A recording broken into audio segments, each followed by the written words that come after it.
Hello and welcome back to the Blues Focus channel today for another episode of Opposition View. And I've got a very special guest for me today. It's Chris from Talk Norwich City. How are you, Chris?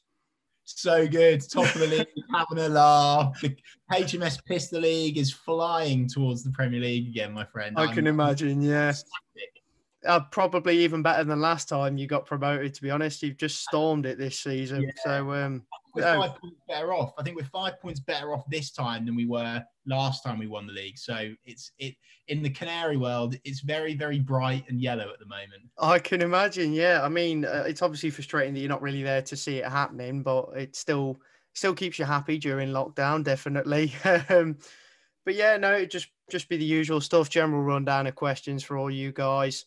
And right, I'll hop straight into things then, really. So just your overall thoughts on your season so far, really, to get started. Very, very good, obviously. I think when we came down from the Premier League, there was a fear of having a hangover.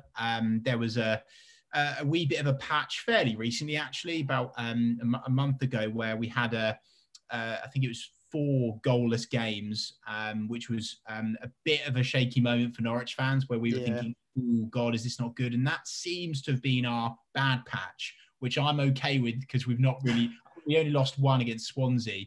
But apart from that, it was just a bit of a goalless drought, very brief one.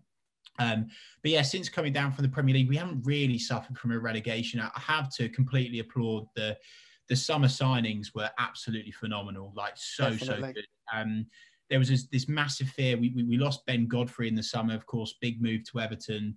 And that was a little bit of a worry for Norwich fans. But Ben Gibson, who we managed to sign from Burnley, initially on loan with a view to buy, has been monumental. And in my opinion, is actually a much better defender in the Championship. I was going to ask you that, actually. So that's interesting. He is completely just really sturdy the ship. Him and Grant Hanley have just really solidified things. And of course, Tim Krul in goal, international goalkeeper. And, you know, it reminds us of the great Norwich teams gone by that have won the league, where we're really defensively sound this time. We let in plenty of goals last time we won the league, but this time we've really shored up.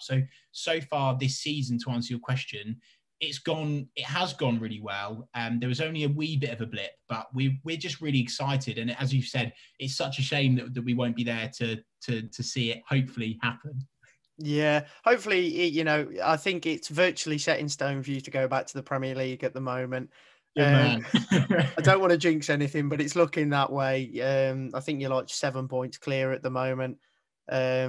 So yeah, no, it's been a fantastic season, but I don't think I ever expect anything less of Norwich, to be honest. It always tends to be the way, especially in modern day. But no, I think it's very impressive on the basis that it's so tough to bounce straight back from this league. And to do it the way you have, and if not better than before, is fantastic. And I think you can look to go into the Premier League and really build with this squad. Because obviously last time, I know you didn't spend too much when you went up. No, not at all. I mean, I think the most expensive was Sam Byram. Yeah, who, by the way, has been injured. He's played barely any games for us. And it's funny, actually, you should mention it. We've spent more in the Championship than we have in the Premier League. And honest to God, if this team were in the Premier League, they would be so much better placed to actually survive in the Premier League. And so when we hopefully, I say when we go up to the Premier League again, I really hope that we'll be ready. But one of the things that quite a few opposition fans don't understand is, and slagged us off for naivety and not spending money, etc. What Norwich have chosen to do is to develop a lot of the things behind the scenes, such as our training ground was very outdated. It was very much porter cabins in a field in the middle of nowhere, ish. It's a bit better than that, but there were porter cabins. And they've really spent a lot of money on it, and it's already starting to pay off. A lot of people will now know, for example, Max Aarons, Jamal Lewis, who went off to Newcastle, Todd Cantwell. You know, these are names that are being developed at Norwich, and it gives us the opportunity now to be one of those clubs where the top teams will poach the players off us. But we have to have that because we don't have a massive rich owner that pumps loads of oil money in. We are a self-funding family football club, and I'm quite proud of the way that we're doing it. We're trying to buck the trend. Some fans find it frustrating, and a lot of opposition fans say, oh yeah, you're a yo-yo club, you're a yo-yo club. But I'm like, well, yeah, all right, we're a yo-yo club. I'm actually really happy with being that, because imagine mid-table mediocrity where you never really do anything. It just must be so boring. And football's always about entertainment, right? Yeah, we might get relegated, but when we got to the Premier League every time, it's a great laugh. Why not? Definitely. And I think I've seen from your social media how much that Man City home game last season meant to you particularly. I remember watching it live, and the atmosphere was crazy. Everything about it was crazy. And I think just it was worth it for that one game, virtually. That's what football's all about, isn't it? You know, Yeah. particularly one of the smaller, clubs. And when you go up to the Premier League and you're up against the big boys, that's what it's all about. I don't buy people saying, oh, I much prefer Championship, it's a better league. No, it's not. There's no better feeling than being one of the bigger sides, with it on a shoestring budget. And it was literally that day that you mentioned there, Norwich Man City, one of the greatest Premier League games in all time. Honestly, I think it really was up there. It was David versus Goliath. We had 9 players out injured, and that. But anyway, that's Norwich, and that's the Premier League, and hopefully we can do that again next season. Definitely, yeah, I'm sure you will. So just moving on, really, next question would be, who do you think we should look out for in particular on Tuesday? One man, quite a few, but one main man that you have to stop playing football is Emi Buendia. Touted with a big money move to Arsenal, amongst other clubs. Didn't happen. Norwich have somehow kept on to him, and I've absolutely no idea how we have. I thought that. Literally an absolute miracle that we have. There must be something dodgy going on to stop him going from another club, because he is just way too good for this league. And hopefully, fingers crossed, the Birmingham manager isn't listening to this podcast. But the blueprint for beating Norwich is to be super physical, to try and bully and boss our midfield. If you can do that, you can stop us playing football. But if you allow Emi Buendia mainly to get past your players, to the tricks, the skills, the twists, the turns, if you allow, it's basically that front three. You're looking at Emi Buendia, Todd Cantwell. They are feeding that main man Timu Puki all the time. It's that sort of the golden Norwich City triangle. If you can stop those three connecting, you stand a really good chance of nicking something. I tell you as well, I don't know why am I telling a Blues fan channel how to beat Norwich? I don't want you to. But we're also really, really bad, in my opinion. Actually, not really bad, it's a bit harsh. Our only Achilles heel is corners. If Blues can win a corner against us, get the big men up from a corner kick, we don't have anyone on the post, we still zonal mark, which does my head in. That's probably our only weakness that Birmingham can probably exploit for the weekend. Yeah, I think I've always been against zonal marking in general, to be honest. I've never, ever been a fan of it in all my life loving football. But for some people, it does work. I don't think I've ever seen it work for Blues in particular, but not much does. But yeah, no, I completely understand you with Emi Buendia. He's a fantastic player, and I couldn't believe that you'd held on to him, to be honest. But he has been key for you this season. But he seems a very committed character, despite, obviously there was rumours, but he's come out and said, obviously, he's firmly a Norwich City player, so he'll play for Norwich. And I think that, that can either go one way or the other with stuff like that. So to see him still fully committing to the cause is brilliant. Yeah, definitely. No, I totally agree. Carry on. No, I was just going to say, I totally agree with you. Thank you. But yeah, no, I suppose just moving on. Favourite memory playing Birmingham? Well, to be honest with you, I don't think there's ever been a particular classic game against Birmingham. There was a game in our title-winning season where it was a miserable game at St Andrews, miserable, and it was a Jordan Rhodes right at the death winner, I believe, and that was probably one. I mean, I saw that live, and I was in the away end that day, and you know what I really like about it, and I mean this, and I'm not just saying this because I'm on a Blues fan channel. Proper supporters, proper football club, in my opinion, might not be run well at the top, but the fans are hearty. It's got goals, St Andrews, and that day was, the Blues fans were really backing the boys, and the confidence was up, and it was like, right, we've got ourselves into a position where we could beat the team that are right at the top here. And then Jordan Rhodes comes on off the bench and nicks the winner, and the away end that day erupted. But I'll counteract that by saying a memory of playing Birmingham was, of course, and I know a lot of you fans will be laughing at this, is that playoff final at Cardiff Millennium Stadium. And, I remember that day, Ewan Roberts with his 2 front teeth scored for Norwich City. It went down to penalties eventually, and our penalties were woeful, and yours were very, very good. And Darren Carter. Yeah, such fine margins. So Birmingham and Norwich have always had, I think, some really good battles over the last Definitely. few years. Yeah. Even last season, I thought both games last season were quite good. I remember first game of the season, Norwich at home. Viv Solomon Otterball scores 2-1 like at the 89th minute. And I'm like, yes, we're going to go on a win. And then Onel Hernandez out of nowhere, Conal Truman has a stinker and it's in the back of the net. That was a mental game, but it's definitely lived long in the memory, that one, for opening games of the season. And then even, the reverse fixture equalising after like 30 seconds of going 1-0 down. Che Adams bashes one. I love that. The atmosphere was great. I think that's one of my favourite things about Carrow Road. That one stand right next to the away end is it's very vocal. Yeah, absolutely. That's where I sit, mate. I'm the one giving you grief on the corner. Yeah, of course you are. But I think I've always liked that about Carrow, despite being such a long trip. It's a long trip, but I think it's worth it. The sun's always shining. It's by the river. It's a nice club. It's a good atmosphere. It's not a soulless bowl, right? And there's so many of those. Exactly. Yeah, definitely. I hate bowl stadiums.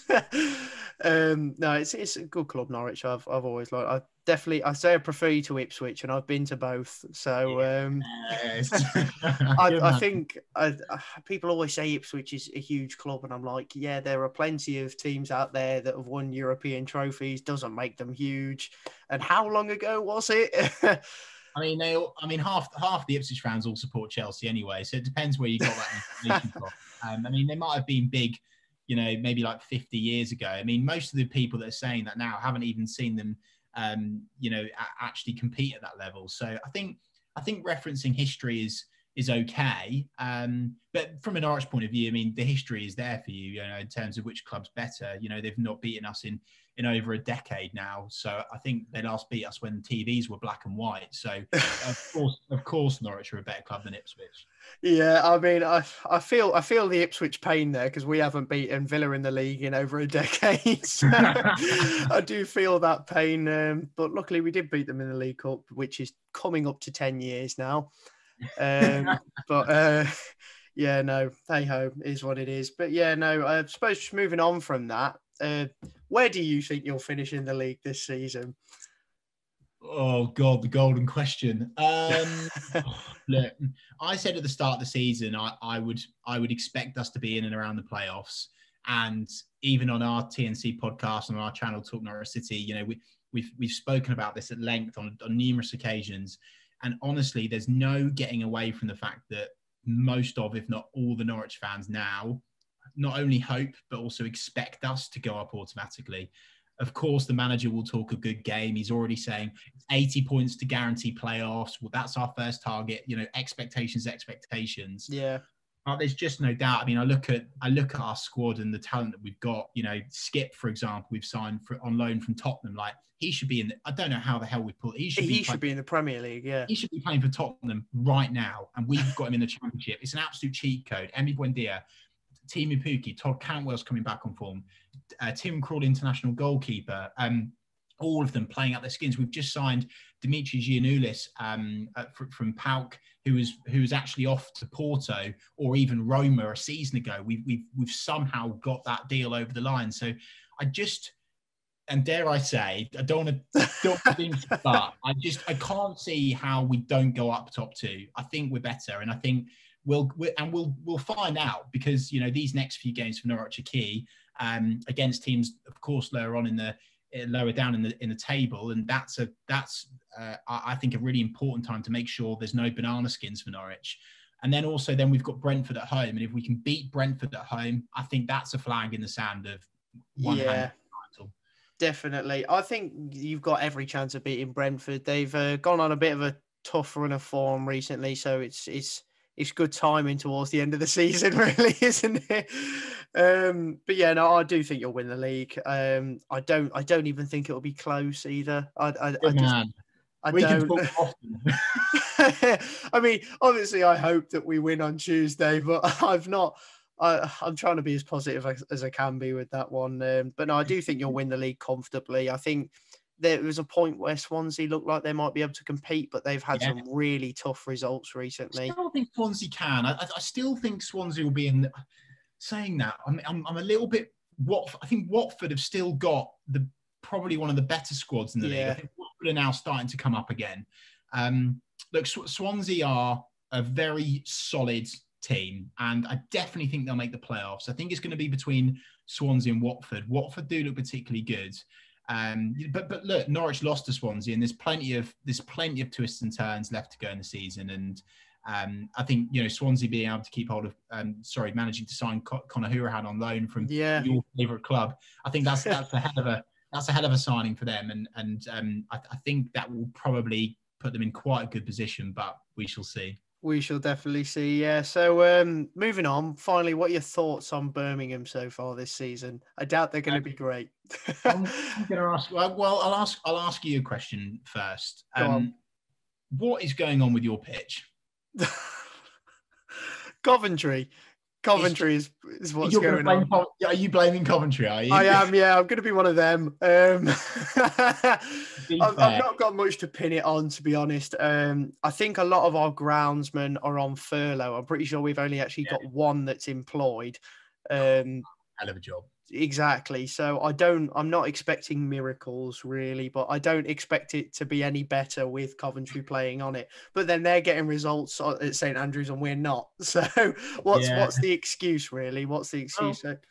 I think my thing. So what do I think about Birmingham? Okay, I'm surprised you are where you are, because despite of whatever you think of your gaffer, what he did with Middlesbrough to get them into the playoff final against us a few seasons back. He is known to be defensively sound, and I have been surprised to see you guys not stringing results together. I have been, genuinely. I'm surprised that he's not shored it up as much as it has been.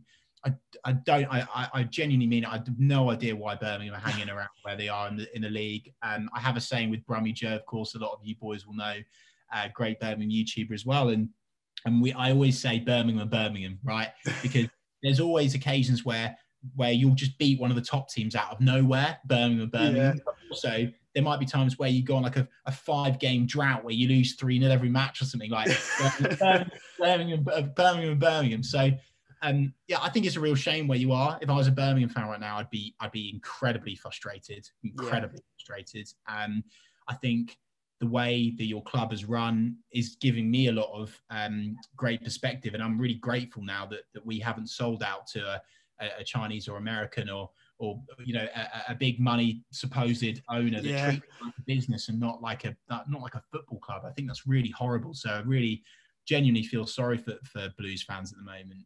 But as I said, I think the pitch is absolutely atrocious. It's literally an absolute potato field. It really is. And Norwich beat Coventry 2-0 on it, pretty comfortably. Literally just only a week ago, by the way.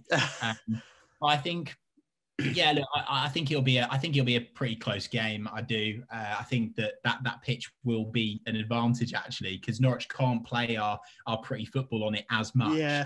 But look, I think it'll be a tight game. I think that it will be a game where, of course, all of the expectation and pressure will be on Norwich. There'll be no pressure on Birmingham, which will help you, I think. Definitely. Yeah. And after you go and win at the death against Wednesday, I mean, why the hell not? You've got wind in your sails and a great opportunity to, try and climb up the league again. So it'll be very interesting to see the final score. Definitely. And I think, obviously, the pitch has been a problem for us because we are trying to play more kind of attractive football. And that's what the owners wanted since they came in, unfortunately. I mean, me personally, I don't care just so long as we win games. Exactly. I don't care how ugly it is, just so long as we're leaving with 3 points. And I think that's why I loved the time we had under Rowett, because when they sacked him, obviously, we were in the playoffs at the time. Yeah, I was surprised at that. I really was so surprised. I was honestly like, what? I just have no idea. Birmingham. Yeah, perfectly good manager. Just sack him. What? Yeah.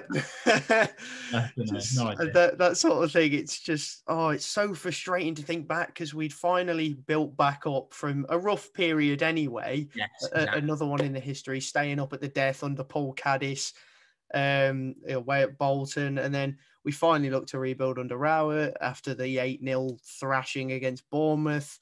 That was a tough day. That's probably the toughest day I've had as a Blues fan.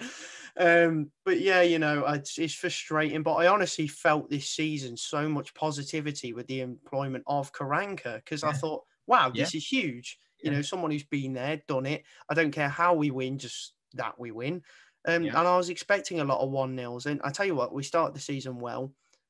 We were very defensively solid. George Friend was a revelation. I was surprised that so many Middlesbrough fans were like, his legs are gone. His legs are gone. Maybe in a fullback role, but honestly, putting him at centre-back, he's been fantastic. He's just had a couple of injuries recently that have kind of nudged him out the team a bit. But no, it just fell. It just fell out of nowhere. It was ever since we lost at home to Wickham. That was where the confidence just went bang. So that's a bad result, by the way. Exactly. And we were 1-0 up at half time. And then we come out second half, sit back on it completely. They bring on Adebayo Akinfenwa, bullies us, absolutely bullies us. And then they win 2-1, simple as that. And I wasn't even surprised. I just wasn't. But that's where it's gone wrong for me personally. But hopefully we can turn it around now with this positive result against Wednesday, which is crucial, by the way. That was a season-defining game. Good to do it against them as well. Good to do it against them. Yeah, exactly. So, no, it was brilliant, really. And if we can build on, I'd be so happy with the draw on Tuesday. I'd celebrate it like a win. So, no, we'll see. What's your score predictions then? Oh, God. Geez. Because this is always the tough thing with creating content over the internet. You know that it's going to get clipped up. If I go and say we're going to absolutely smash you, and then you nick a 1-0, yeah, you can live that down. Look, I genuinely like Birmingham as a football club, and I really don't want to come across as arrogant, but I just can't see anything other than a convincing Norwich win. Yeah. I think particularly away from home, we look even more potent than at home, to be honest with you. Our home form is bad. Excellent news, thanks. I think I'm gonna say 3. I'm gonna say 3-0 Norwich. I'm gonna be brave. Understandable. We've just been so sound at the back. I just don't think we're going to concede, but I don't know. We'll see. It depends who we play, because like you said, if we try a physical approach, then Djukovic would probably be the best option, really.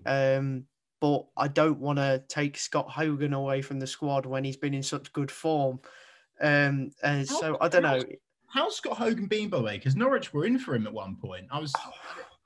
He's very on and off, but he's finally picked up some form. When we first got him on loan from Villa, he scored 9 in 9 games. He was on such a good run. Then when lockdown happened, bang, awful. He said He's very much a player that likes to play in front of fans, and I think he's one of the ones that suffered. So fair enough. But he's finally picked up some goal scoring form. I think he scored his 6th of the season away at Sheff Wednesday, and all of these goals have really been recent. I mean, the win away at Middlesbrough that was from a Scott Hogan goal. So, I wouldn't want to take him away from the squad, but he's definitely not a physical player. Let me put it to you that way. Okay, good. So no, I think I want to be positive. Personally, I can see a 2-1 Norwich, but I'd like to say 1-1. I'm going to go 2-1 Norwich. But I think as long as we play well, I'd be happy. I think it can really.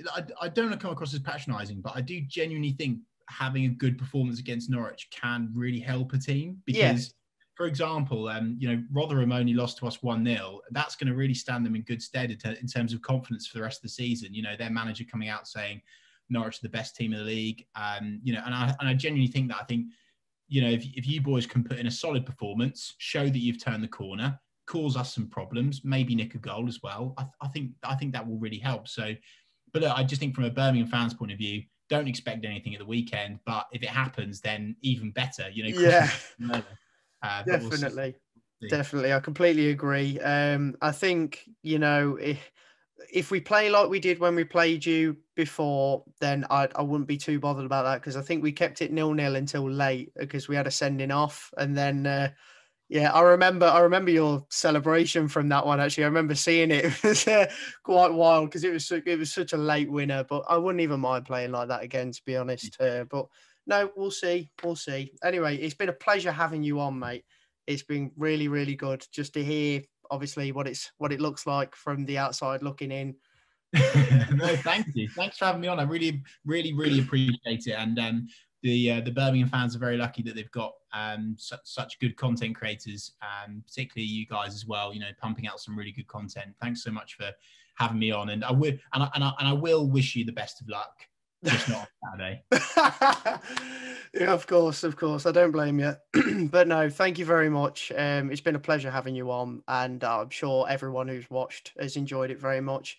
But no, we'll see what the result, how it ends. Hopefully, we don't see you in 2 seasons' time. Yeah. But who knows? We'll see. Anyway, thanks guys for tuning in, and be sure to check out the podcast we're coming out after this one. Just reviewing the Norwich game with the rest of the lads and see what they think. But thanks for joining us, and keep right on. On the Ball City. So guys, if you did enjoy the video, please drop us a like. It means more than you know. Check out our Patreon page if you want any more content from us. It's also very much appreciated. Links will be down below in the description. Also, go check out Talk Norwich City. Chris does so much work over there, and the content is great, especially if you're a Norwich fan, but I'm sure you'll already be subscribed. Thanks for joining us again, guys, and see you in the next one. Keep right on.